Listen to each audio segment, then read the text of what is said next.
Hi, everyone, and welcome to the first episode of Football for the Fans podcast. My name is Ian. I will be your host for this episode, and today we are joined by the lovely. Hey everyone, my name is Rita, and I'm the co-host of Football for the Fans podcast. Now, before we get started, I'd like to first take this opportunity to thank you for taking time to watch this video, and we hope you'll enjoy it.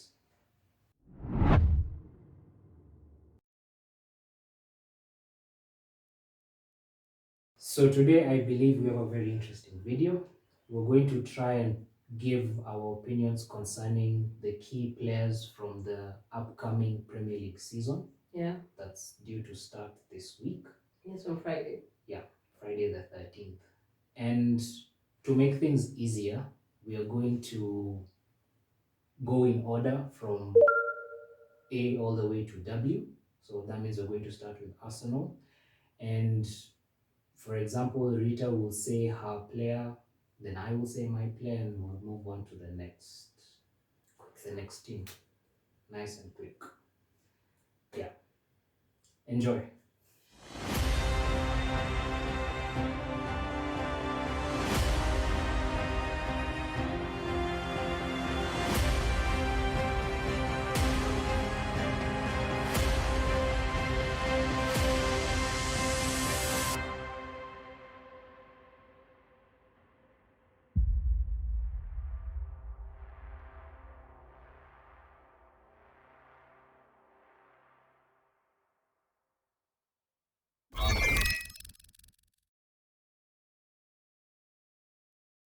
So we start off with Arsenal. I chose Bukayo Saka because when Unai Emery was the manager of Arsenal, he got his breakout, and since then he has been the only player after Jack Wilshere during his younger ages to have registered 19 assists, and that's like the most any player has done since his debut, since he last showed for Arsenal. And I believe even his showings in Euros, whereby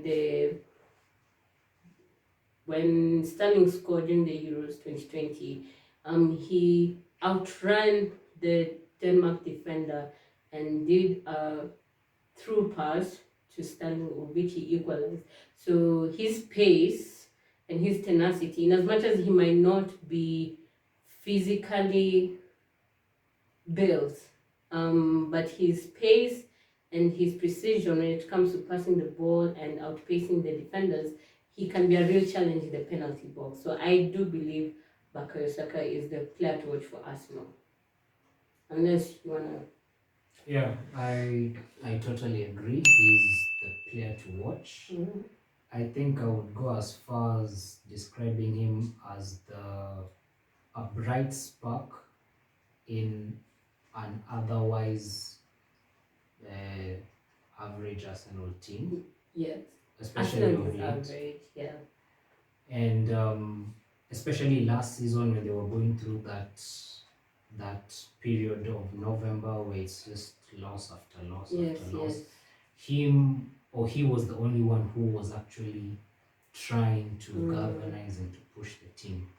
So with the recruitment that Arsenal has done this season, with bringing in left back Nuno from, is it Nuno? Yeah, the left back from Benfica. Yeah. I think the rotation that Saka used to have under Mikel Arteta last season, where he plays on one wing and then the next game he's the left back, Yeah. the next game he's on the right wing. It was so much.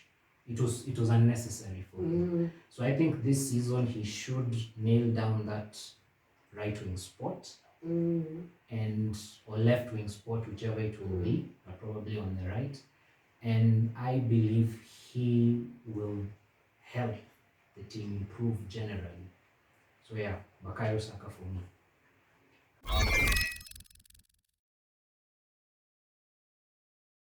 We move on to Aston Villa.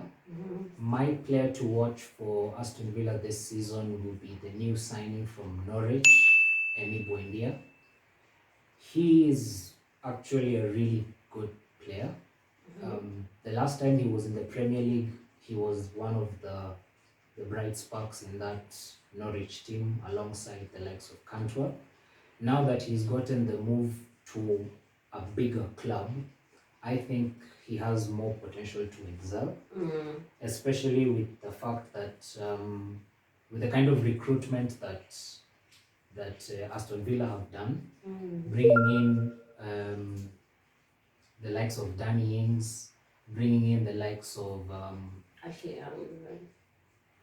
Young, there's this Leon Bailey. So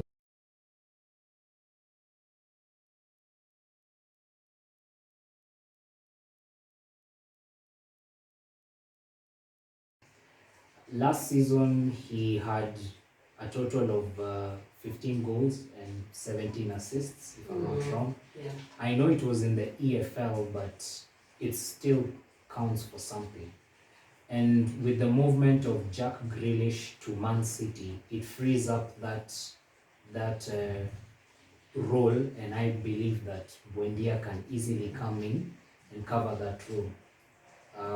And I believe he will be a good addition to the squad alongside other signings such as Danny Ings. So yeah, I'm looking forward to him having a good season. Maybe you have a different player in mind? No. Actually, the player I chose was Buendia as well, because he's one of the players that really contributed to Norwich City winning the championship.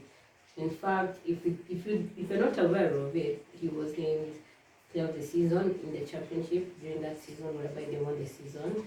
And you see, his role within that team is what interested Aston Villa, because Jack Grealish was, as you said, Jack Grealish was going to Manchester City, so they had to replace someone who was capable of filling those shoes.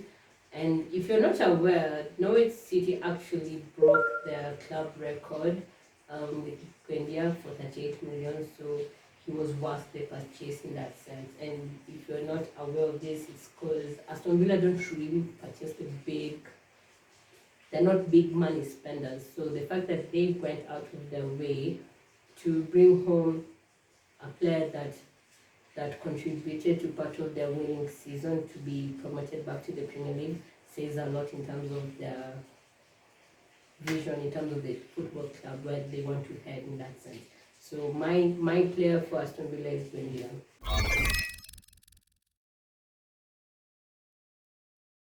For Brentford, our promoted team, I chose their striker Tony. Yes, because he was one of the major contributors in terms of their success and also leading them to the playoffs. He actually scored for them 33 times, and considering they played 46 matches in one season, that's a lot for a striker, don't you think? That's like on average 1.5 goals per game. So I really do believe he's one to watch. He can give, I wouldn't want to say it, but he can actually give Harry Kane a challenge in that sense. Do not make memes, please. But what do you have to say about that? Yeah, I genuinely agree. I think Tony is the player to watch for that Brentford team.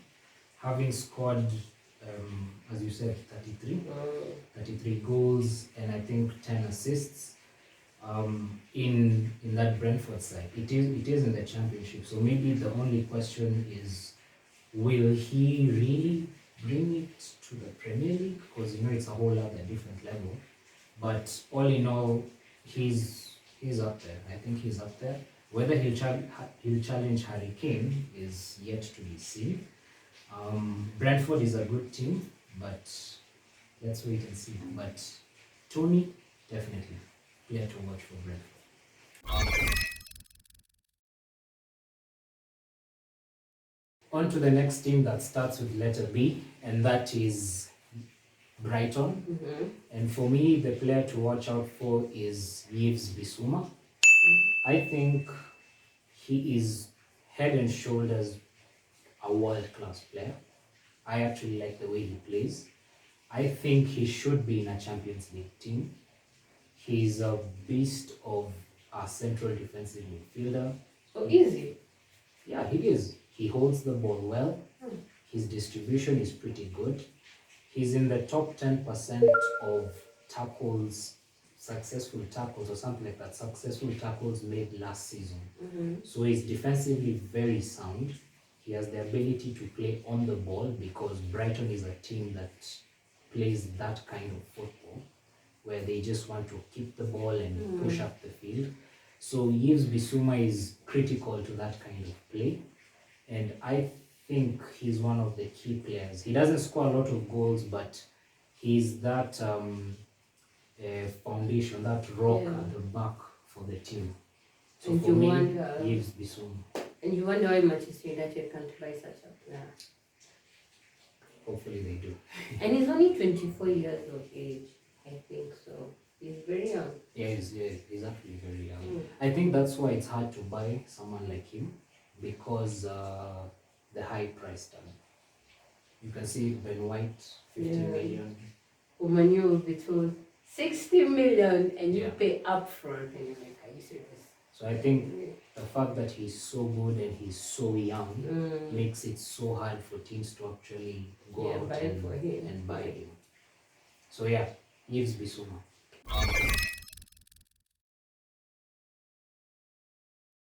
Up next, we have Burnley.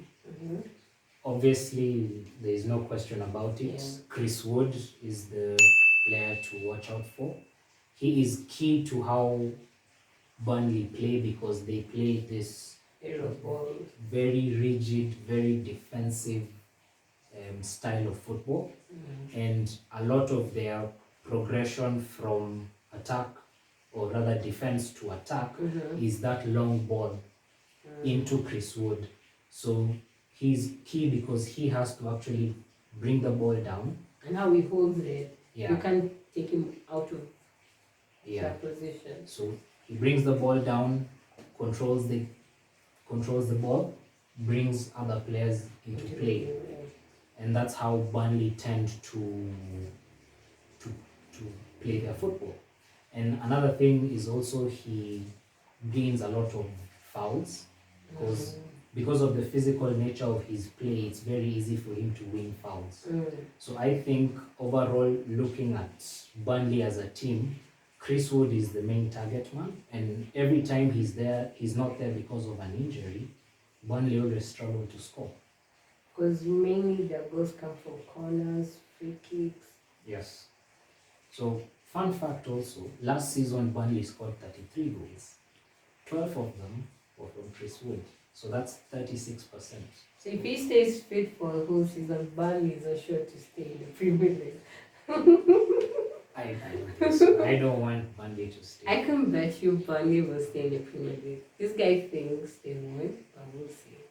Burnley for number 14. Pin that.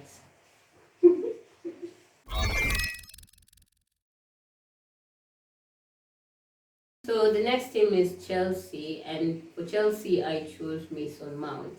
And since during the time Lampard was the manager of Chelsea, he brought Mason Mount from Derby, and previously Frank Lampard had managed Derby County. And fun facts. Mason Mount has contributed to most of Chelsea's goals than any other player, basically open play, the build up to the goal scoring opportunity.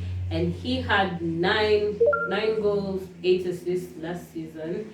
And I feel as though with his appearances, 107, if I'm not mistaken, that is the most by any other Chelsea player since he debuted. And I feel as though with Mason Mount contributing to the midfield together with Jorginho, they make, and Kante, where are we forgetting Kante? Oh my days, Kante, they have a good triangle of midfield in that sense.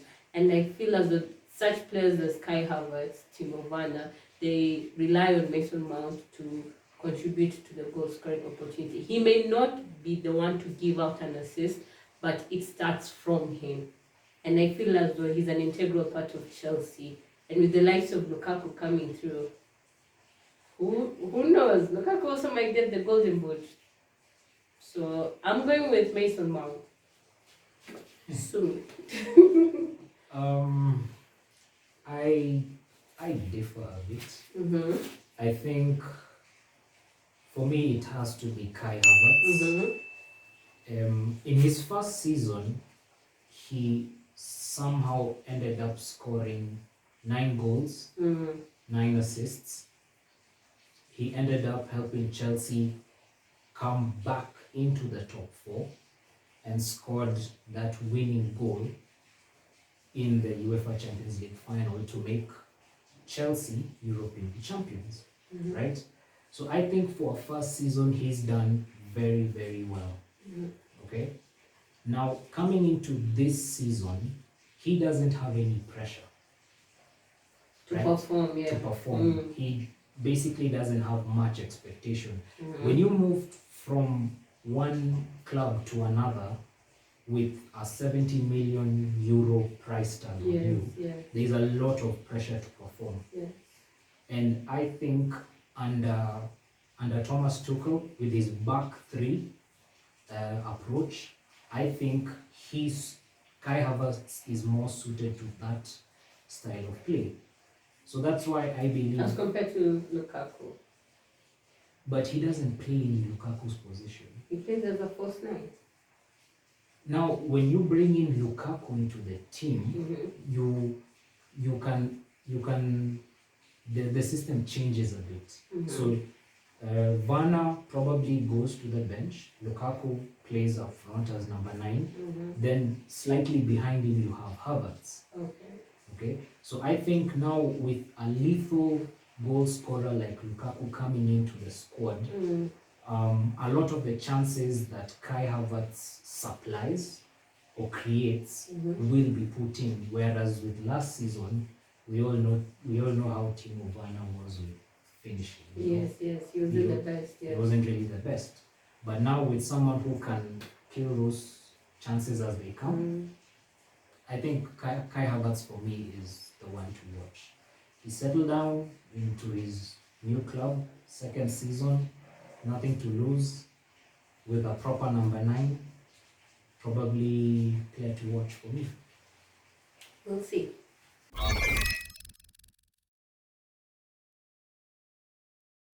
Up next, we have Crystal Palace. And for me, I know obviously the last couple of years he's been touted as one to watch, but I still believe he still has the potential. And for me, that is Wilfred Zaha. Last season, he scored 11 goals and gave 2 assists. But the key thing to note this season is that there has been a change of management. That's true. Roy Hodgson has left Crystal Palace, and the Arsenal legend Patrick Vieira has come in and taken the reins. Yes, he has. So I genuinely believe that Crystal Palace will play a more attacking type of football. This is we can hope so based on the evidence of Patrick Vieira when he was managing in France. Yes. The previous season. So we expect players like Zaha to be given more freedom to go forward. And we all know what kind of a talent he is. He does have the potential. Yeah. He's now reached an age where he's a bit more mature in terms of his play. And given the right management, the right tactics, the right mentality, and the right kind of attacking football, I think he does have the potential to score and to at least boost Crystal Palace from constantly fighting in that relegation battle come April every season. So for me, Wilfred Zaha, one to watch. For me, I think I'll disagree with my colleague here because I personally believe that Michael Olise is the one to watch, considering the fact that Crystal Palace doesn't really have a young squad, and we all know the importance of investing in the youth in terms of football. So I chose Michael Olise because he was bought from Reading, first of all, and during that time, within the championship, he was involved in 19 goal scoring opportunities, whereby 19 of those opportunities, 12 were assists and 7 were goals. And mind you, that was the youngest ever to be registered by a teenager, and the only person who surpassed this was a player named Johnson, if I'm not wrong.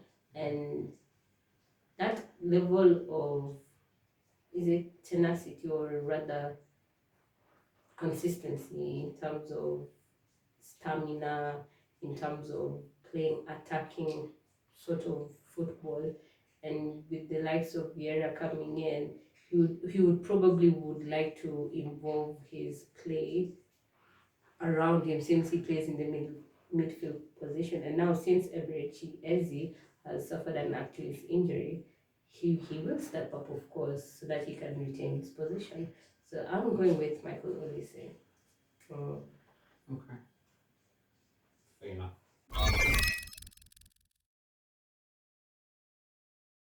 Up next is Everton, and for me, Dominic Calvert-Lewin is one to watch, simply because he's the perfect number 9 in terms of size, in terms of pace, in terms of power. Ability, he still has a bit to improve. Obviously, he's not Hurricane level, but he's a very, very good player. The other reason I believe this probably will be his season is the arrival of Rafa Benitez. He's now the Everton coach after Carlo Ancelotti went back For to Real Madrid, yeah. Real Madrid. So we've seen Rafa do this or use this kind of player before with the likes of Torres, with the likes of Peter Crouch. So Even Owen, to yeah, some extent. yeah, to some extent Owen, but Rafa likes to play with that big number 9 who can hold up the ball, who has that ability to win aerial duels. I think last season, Do you remember Diouf? El Hadj Diouf. Yeah. Oh, yeah. People who can hold the ball. Literally.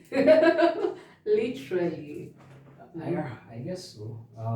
Last season, Dominic Calvert-Lewin won 46% of his aerial duels, and this is in the Premier League where the centre backs do not hold back. So he will be part of that spine that Rafa Benitez will try and create alongside the likes of um, Richarlison and even Sigurdsson. And Alan. So all those balls forward, the crosses, the chance creations will be targeting DCL, Dominic Calvert-Lewin. So I think he's probably gonna have a good season. I really do want to believe he will.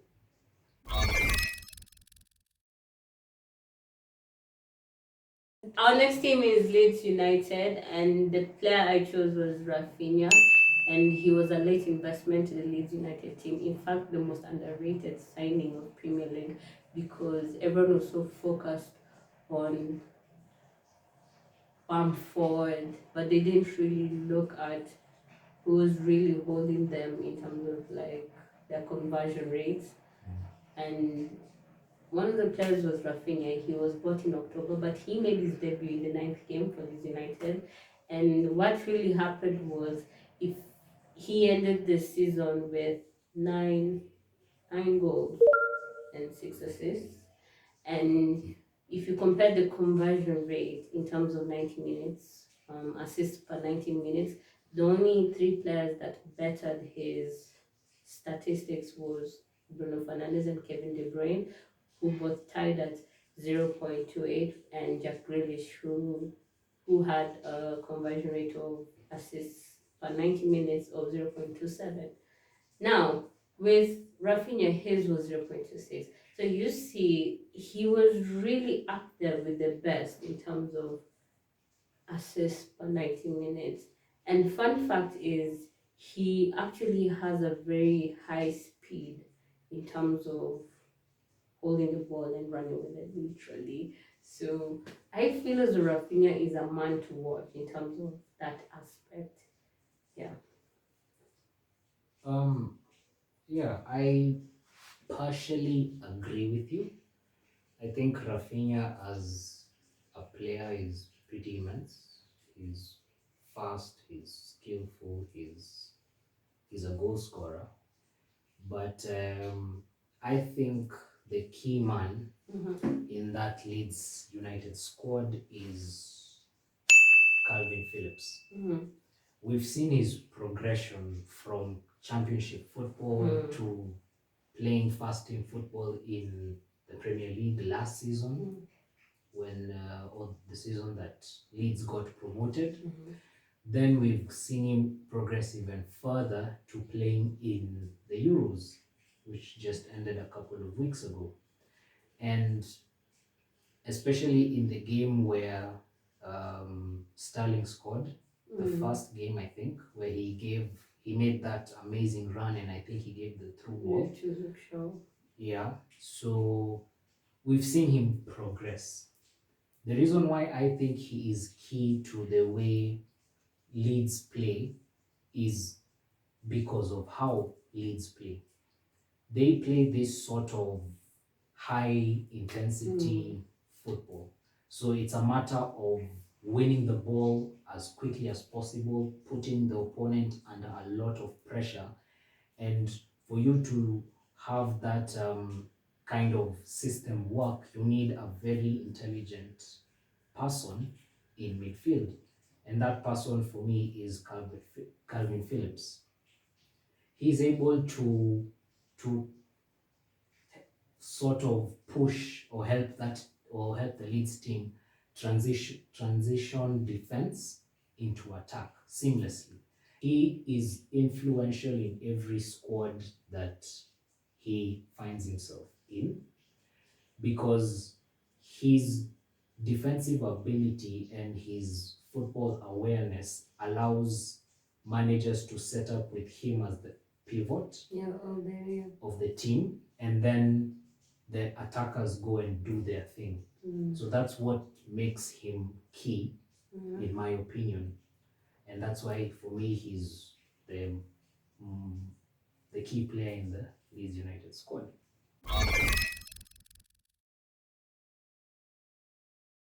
Next, we move on to Leicester City. And for me, the player to watch out for this season is James Maddison. I think this is his time to prove the doubters wrong. He he usually, or rather, he's had time to adjust to Premier League life now, and Premier League football with all its intensity and its challenges. And with the World Cup right around the corner in 2022, I think he needs to have that extra push to make it into that England squad. So that should motivate him to have a good season. That being said, under Brendan Rodgers last season, I think he scored 11 goals and gave 10 assists, although he was injured. So he has proven that he can do it in the big league. But now he has to, make that extra step in order to reach the level at which we all know that he can. So for me, player to watch this season, James Maddison. Unless you have alternative thoughts. I chose Yuri Tillmans for Leicester City. He was one of the reasons as to why Leicester City won that final against Manchester City. His only goal that contributed to Leicester winning. And if you look at with regards to the open play sequence, it is only James Ward-Prowse who bettered him in terms of statistics. I think James Ward-Prowse had 513 and Tillemans had 483. So he may not be the player that takes the shot or that provides an assist in that sense, but he'll be the player to move around the ball so that to create open spaces. He's like a Thomas Muller. you have Thomas Muller and Lewandowski. Thomas Muller provides space for Lewandowski to score. So Tielemans is like that. He can maneuver his way through the opposition and create opportunities and withdrawing defenders so that Jamie Vardy scores in that sense. So that's why I chose Yuri Tielemans. And he's only 24 years, so he really has, with the fact that he represents Belgian national team, I think, like my colleague what he was saying about the World Cup being next year, I really do believe he'll step up to the plate because the Belgium team has a very demanding in terms of midfield, so he really needs to step up his game. So I really do believe that yes, competition as you said. So I really do believe Tillemans is one of the players in Leicester City to look out for.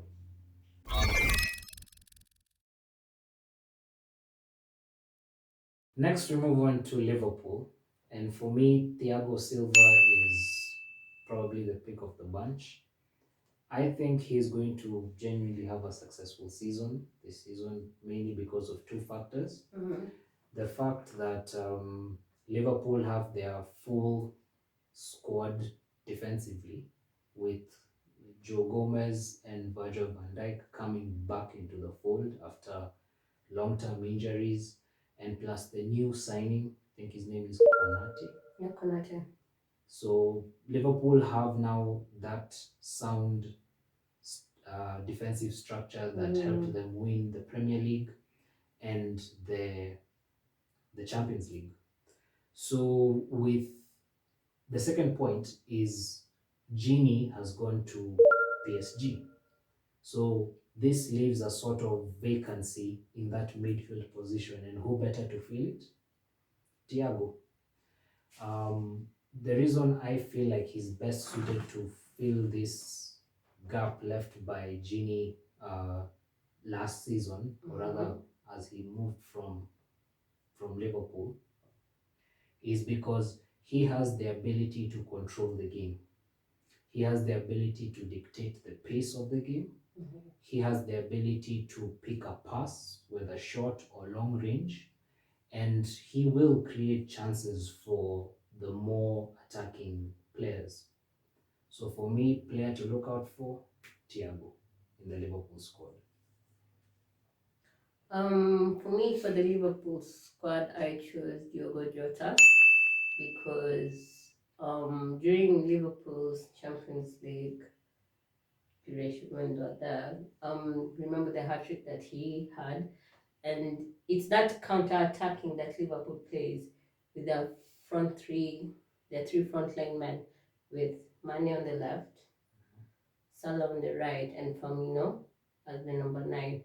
But I've noticed that Mane doesn't always start.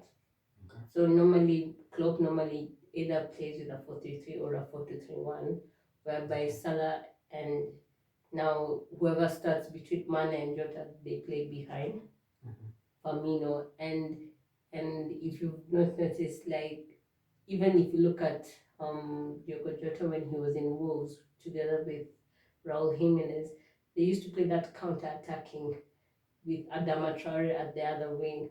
So that pace is what will help Liverpool like defeat most teams because they're very athletic in that sense. So I think it will be a season to shine. He'll get more game playing in terms of that. Yeah, and probably he'll get more game time because of the number of fixtures, especially Exactly. once Champions League starts, and then FA Cup, and Yeah. then you have all these other trophies to deal with. Okay. Now we go to Manchester City. The player I chose was Ruben Diaz. Now, last season he had a breakout season, and the amount of goals that he scored, he had a finishing like that of a striker, and he cemented his role while Emmerich Laporte was injured, and Guardiola brought him to the team. And the last, was it 10 or so fixtures with regards to Man City's title challenge, the way the defense was so intricate and tied together with John Stones. And I noticed that he gave Ruben Diaz the opportunity to, to actually play in that sense.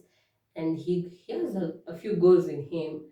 And I really think, based on where he finished last season in terms of his form, it will continue in that sense. So for me, it's Ruben Diaz in that sense. Okay.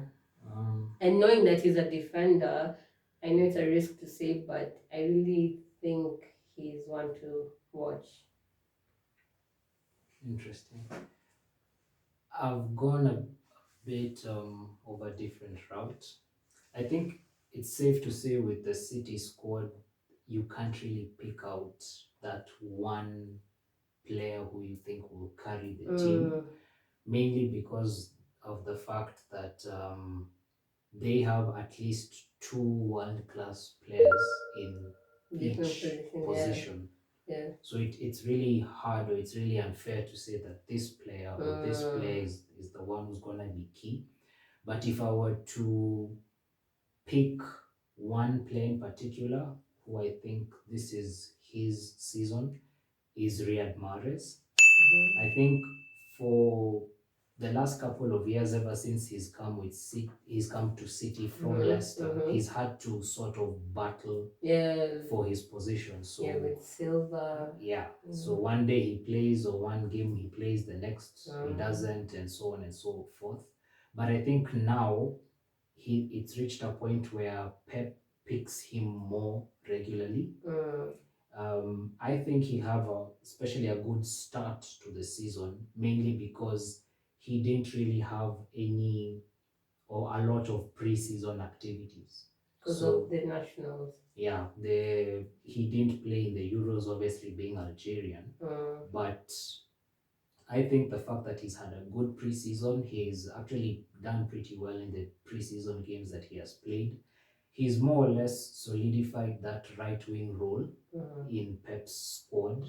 Obviously, we know how Pep likes to tinker with the team, but whenever Mahrez plays, he always influences the game.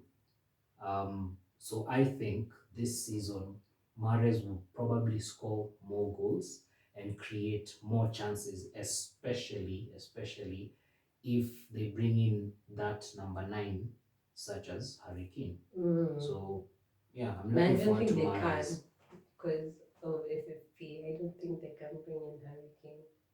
But we never know. Who knows? Who knows?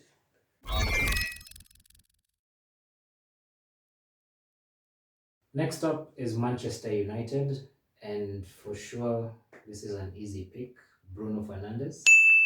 I think he's head and shoulders Manchester United's best player for the last couple of years. He scores goals, he creates goals, he's very, very good. For example, last season, I think he scored 28 goals and 17 assists. So I think he is the key man in the United squad. Everything goes through him, and he is the only player, probably alongside Paul Pogba, who is willing to take that risky pass, or to make that risky pass, in order to at least create that chance for the forward players. And I think the arrival of the new players, such as what's his name, Jadon Sancho, I think he will also benefit from the presence of Bruno this season. I know some people may argue, oh, he only scores penalties, oh, penalty merchant, but even rival fans have gotten to the point where they've actually considered him a proper threat. So for me, again, for another season, Bruno Fernandes. My prediction for Manchester United was Jadon Sancho. It was a tough, choice between him and Bruno Fernandes. I would like to take the risk by saying Jadon Sancho because ever since he moved to the first division of the German league, since like January 2018 when he made his first debut, Like since then, up until now, he's been involved in 83 goal scoring opportunities, and the only players in the German league that overseeded him in terms of that was Lewandowski and Thomas Muller.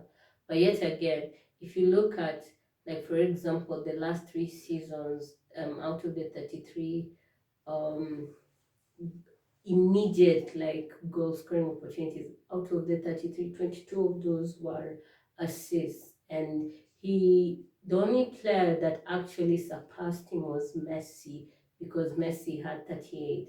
So I really think he's a bright young talent, only being 21. And now, because Rashford has gone for surgery, he has an injury that he played during the Euros, I think it's Sancho's time, as well as Greenwood. They can now, it will be a good battle to cement that right wing. So I'm going with Jadon Sancho.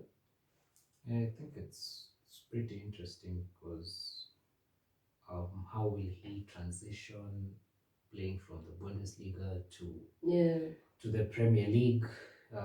Let's wait and see. yeah, we will.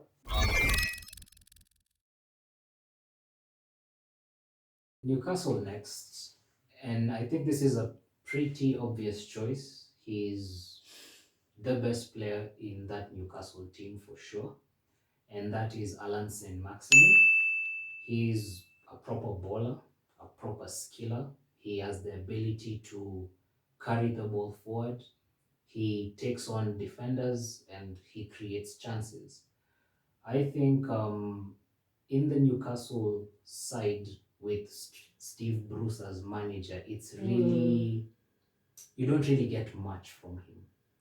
You you find that he usually depends on the last gasp, Yeah. surprise come from behind finish to the season generally come April to just survive.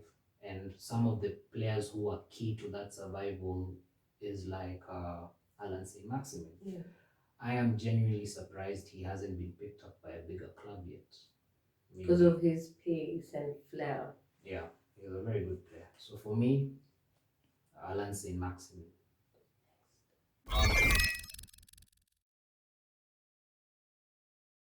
Norwich City, the player I chose is Billy Gilmore, and he has gone to Norwich City but on a loan basis. If you looked at the performances of Scotland in the Euros, you could tell he's one of the young, bright talents with regards to his display and his gameplay, basically. And you see, if you look at the Chelsea squad, there was no way he was going to get game time. No way. Because from midfield onwards to attacking, it's filled with first team starters, and there is no way you can replace any of the first team players in Chelsea for him. So I think it was a wise decision for Chelsea to send him out on loan. Maybe when he's back after maybe a season or two at Norwich, he can fight for his place in Chelsea. Who knows? But my choice here is Billy Gilmore. Yes. Yeah, I totally agree with you. Mhm. Billy Gilmore is an amazing young talent. Some even tout him as the Spanish Iniesta. Yeah, they do. He's yet to prove that, but I genuinely do like watching him. I feel in that Chelsea squad, any player would, any midfielder would struggle to get into that first team because you're dealing with the likes of Golo Kante, who's a World Cup winner, a Champions League winner. You're dealing with the likes of Jorginho, Jorginho. who's literally come off winning the Euros. Euros with Italy. Yeah. So you're dealing with high quality players in that Chelsea squad. So for him to get that opportunity to play Even first Mason team, Mount. yeah, Mm. for him to get that opportunity to play first team football in the Premier League, I think this is his chance to show us what he is really made of.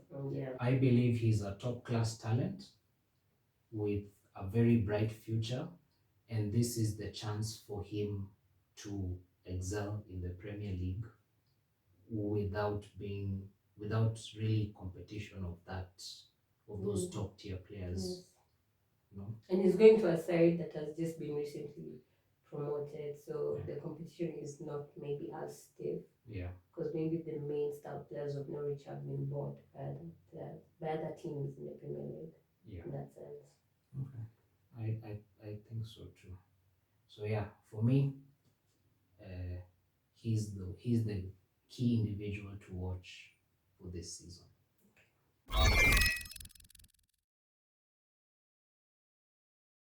We move on to Southampton, and I think the player to watch is James Ward-Prowse. I think with the transfer of Danny Ings to Aston Villa leaves a very, very massive gap, especially in the goal scoring department.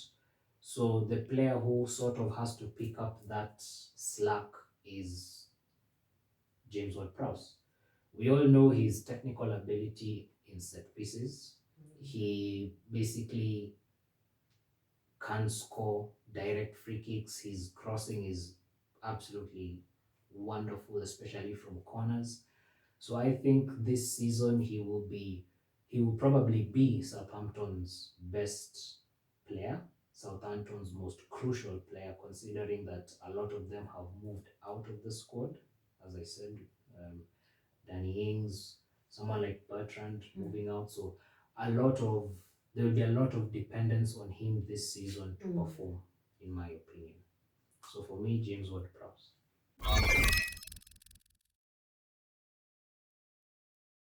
For Tottenham Hotspur, I chose Harry Kane. That is in case if he doesn't lead to a big team, Manchester City or Manchester United. With Kane, since he won the Golden Boot last season, scoring 23 goals and surpassing Mohamed Salah by just one goal, he doesn't seem to stop anytime soon. And that was one of the peak of his season in terms of goal scoring.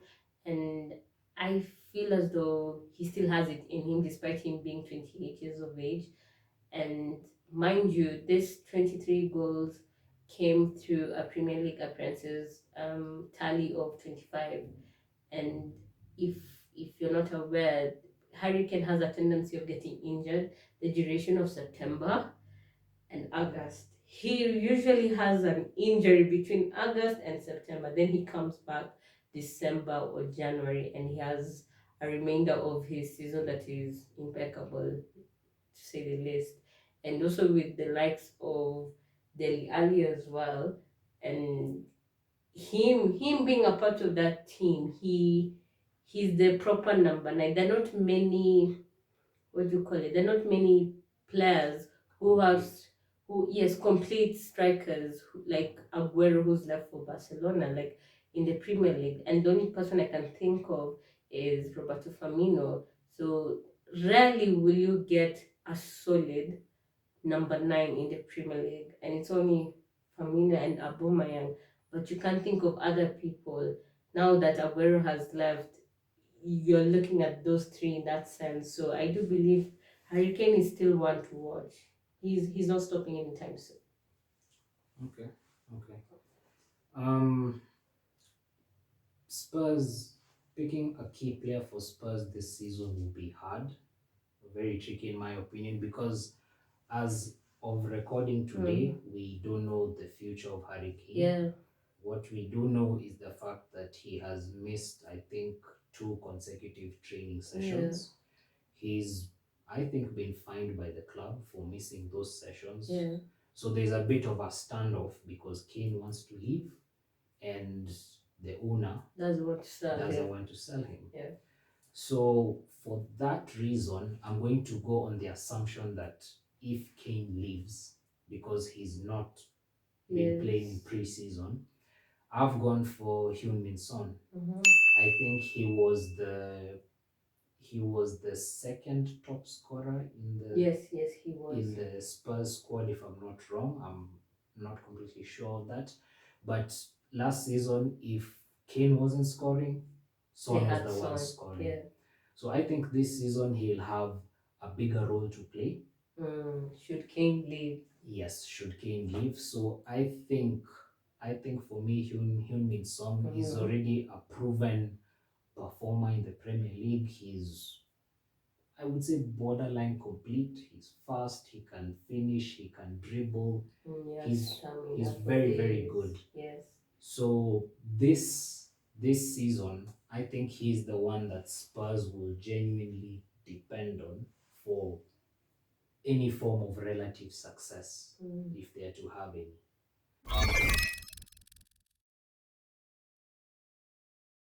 Moving on to Watford. Yeah. Watford is obviously one of the teams that has been promoted back into the Yes. Premier League after an absence last season. Mm. And going back to that season, there was one player who was pretty good in my opinion, and that's Ismail Assar. He was so good that at some point Liverpool wanted to sign him. I think they ended up getting Diogo Jota, if I'm In not the wrong. process, yeah. Okay, so he had 12 goal contributions last season, the last season in the Premier League, with 6 goals and 6 assists. For your debut season playing in a team like Watford, no disrespect, that is it's a pretty decent return. So with him dropping down into the championship, I think he's had more experience playing football in England, which I believe will count for something. And now being brought back up, he's going to be given another chance to perform on the big stage. It's not going to be any easier because the Premier League is even more competitive this season. Sometimes, yeah.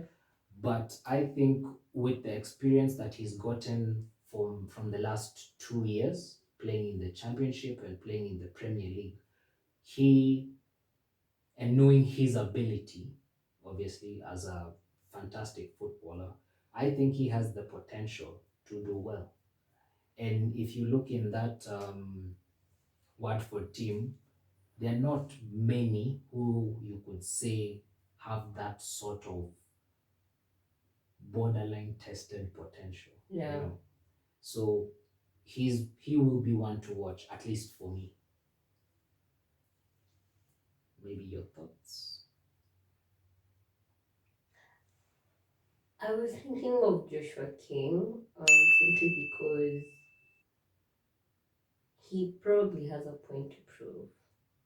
Because, coming from Manchester United and then you go to Bournemouth, then you have a potential transfer back to Manchester United that fell through. I feel as though Joshua King has a point to prove. And knowing that he plays as a striker, he does have a point to prove. And during that time when Bournemouth had been promoted, he was the focal point of Bournemouth's promotion. So I do believe Joshua King has a point to prove in that sense. Yeah, I think if he were to just keep himself fit, Yes. and get a couple of goals like consistently, yes. Yeah, it would really boost his confidence, because for a striker it's all about scoring goals and gaining that confidence Momentum, and yes. yeah, having that momentum from one game to the next. So yeah, probably he will. I hope he has a good season, because I think if they don't, they're going They're going back. down. They're going back.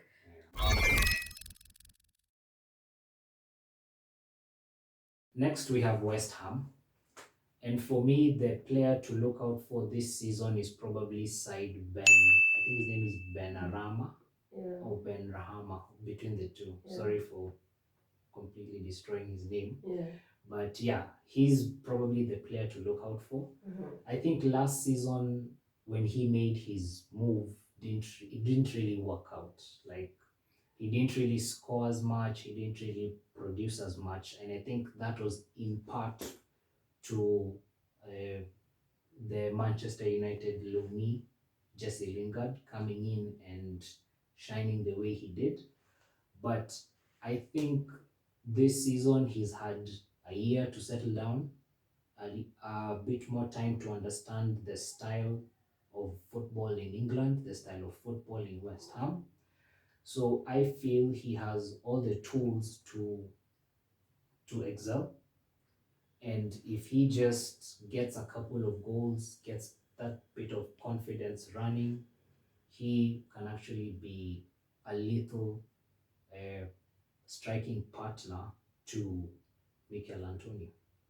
But yeah, for me, Said Benrahma is one to watch.